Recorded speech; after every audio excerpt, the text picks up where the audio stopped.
Luego está también la Iglesia, que no es la última en inmiscuirse en toda esta historia. No tanto por las declaraciones, que nos importa bien poco, porque las declaraciones de la Iglesia son siempre indicaciones de voto. Dice, yo no tengo nada que ver, pero si no haces como te digo, no irás al paraíso. Es decir, esto es una indicación de voto. En realidad, detrás hay cosas precisas. Cuando yo pertenecía a una organización, muchos años atrás, que era el Centro Ufológico Nacional, pasaron casi 35 años antes de entender que esta gente era en connivencia con los servicios secretos. Y bueno, entiendo con retraso las cosas, pero en definitiva, tarde o temprano las entiendo. Y bueno, ahí, cada tanto el Vaticano nos llamaba para hacer en su aula magna de la universidad conferencias para estos curitas que estaban ahí para tratar de entender qué estábamos diciendo, qué no estábamos diciendo. Por lo tanto, había un interés de todas maneras por parte de la Iglesia. ¿Por qué? ¿Cuál es el interés de la Iglesia?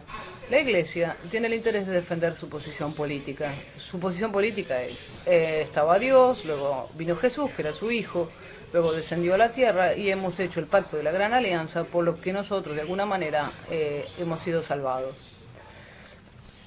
Esto coincide con un discurso que se retrotrae a 1952, cuando el obispo de New York publicó en la revista Jesus la declaración que, según lo que se sabía y según lo que estaba escrito en el Viejo Testamento, es decir, en la Biblia, en el universo estaban los hombres, los diablos y los ángeles, porque de las otras criaturas no se hacía mención en la Biblia, por lo tanto no se podía decir nada, los alienígenas no estaban.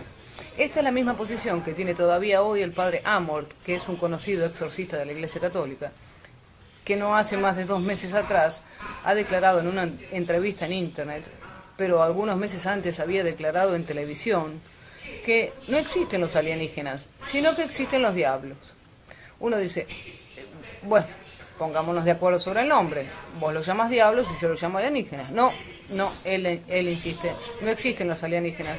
No pueden existir, existen solo los diablos, y uno no comprende, si no estás muy atento, por qué detenerse en esas cosas sobre la nomenclatura.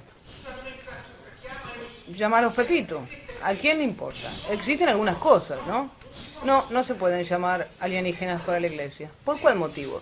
Simple. Porque la Iglesia, hoy católica, representa lo que es la relación entre el mundo, nosotros, la humanidad, y lo divino.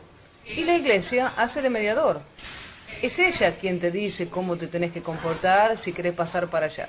Es ella quien te dice qué tenés que hacer. Si te comportas bien, tendrás la vida eterna. Si no, estarás condenado al infierno, a menos que no saquen también eso como han hecho con el purgatorio, con el limbo, por ausencia de personal.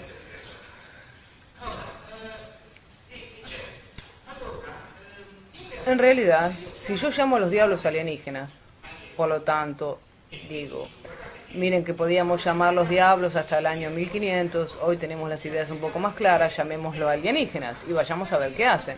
La Iglesia no tiene más necesidad de existir. ¿Por qué?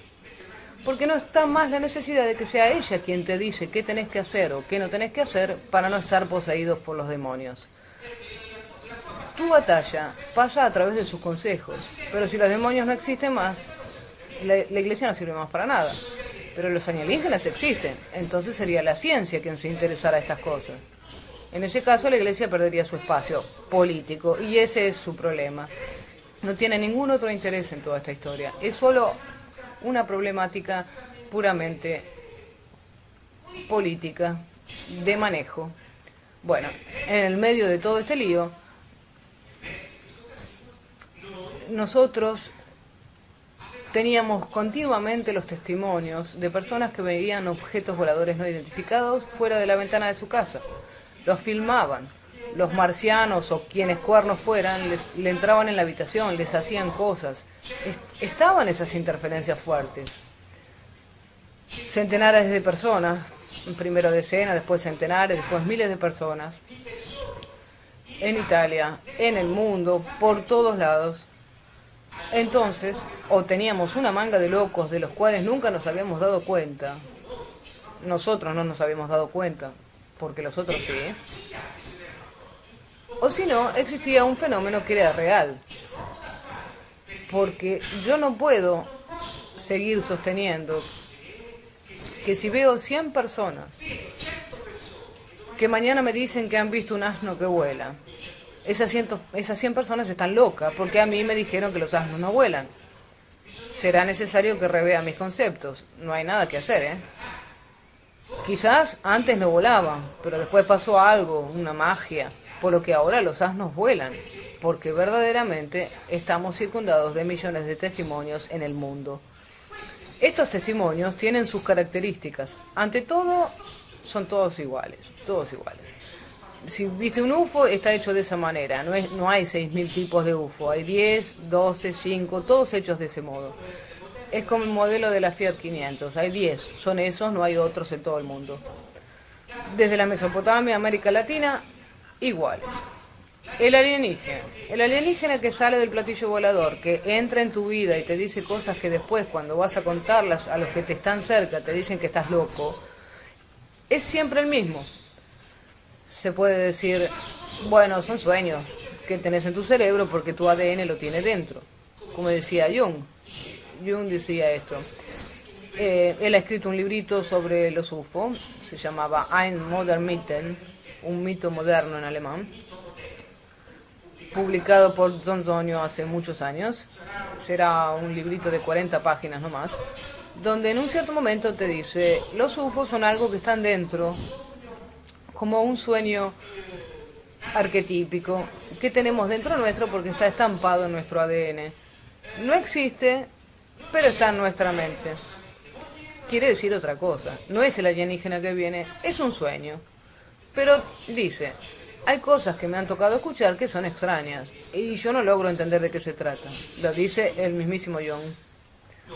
Nosotros hoy, a bastantes años de distancia, tenemos la necesidad de decir, dado que queremos dar información que no se encuentra en los libros, fíjense cómo la hice larga para llegar acá, que estas cosas en realidad son ciertas, que nosotros estamos circundados de personas que sacan a la luz sus informaciones.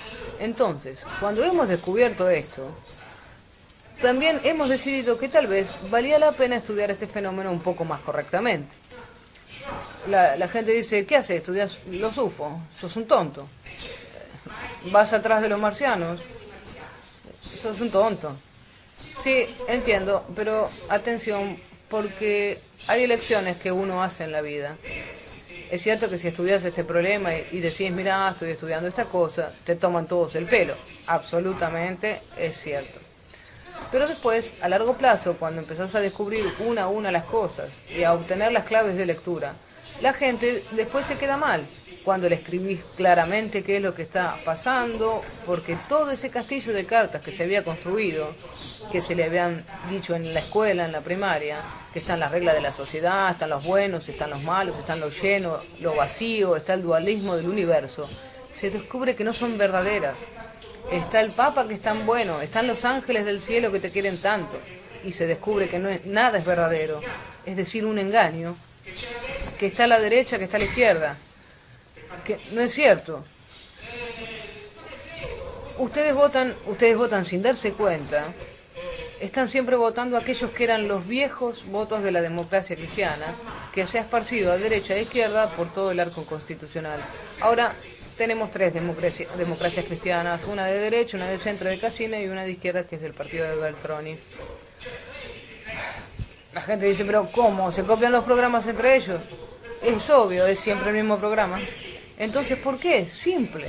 Porque no son ellos quienes gobiernan. Ellos te dan la idea que sos vos el que puede elegir de votar a derecha o izquierda. En realidad, quien gobierna es aquel que te permite ser elegido. ¿Y quién es que te permite ser elegido?